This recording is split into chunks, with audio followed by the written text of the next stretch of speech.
Giovanni Brusca was an important member of the Corleonesi hit squad, one involved in over 100 murders, and who was caught in May of 1996. Shortly after, he decided to cooperate with authorities. And after having a life sentence commuted to 26 years, he was ultimately released in May of 2021.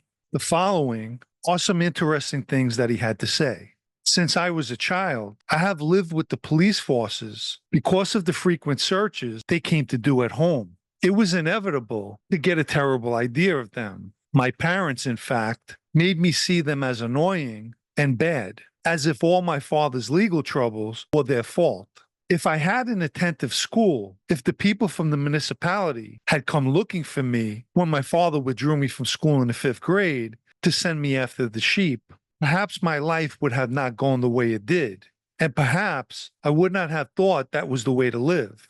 Brusca's grandfather and father were both members of the Sicilian mafia. Bernardo, his father, was the head of the San Giuseppiato district. According to Brusca, one day in the village, there was news of an attempted murder.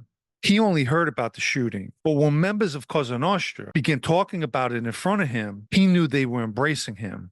One day, Leo Luca Bagarella came to his house, and Brusca told him that he learned the habits of the potential target. Leo Luca asked him if he felt like killing the target with him, and within a few hours, they completed their mission. Not long after, when his father returned from a trip from Naples, he told Brusca to make himself available for the following day because he needed to go somewhere with him. The next day, his father took him to a rural farmhouse, and he was invited into a room where several people were, including Toto Riina. Brusca described his induction as feeling as if he had touched the sky with his pricked finger. He was 19 years old, and most likely the youngest member in the history of Cosa Nostra.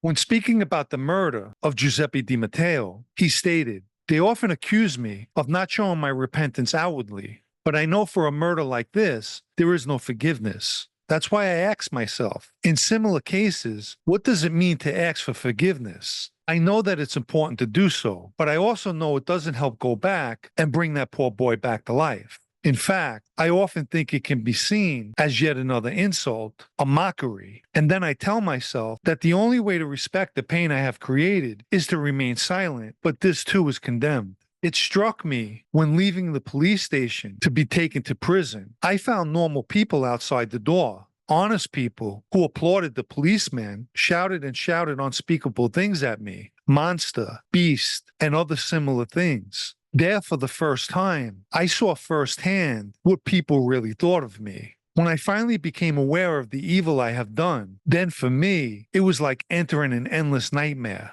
He admitted, "I became a monster to sell my soul to Cosa Nostra because I believed in Toto Riina, and then I discovered that he wanted to kill me.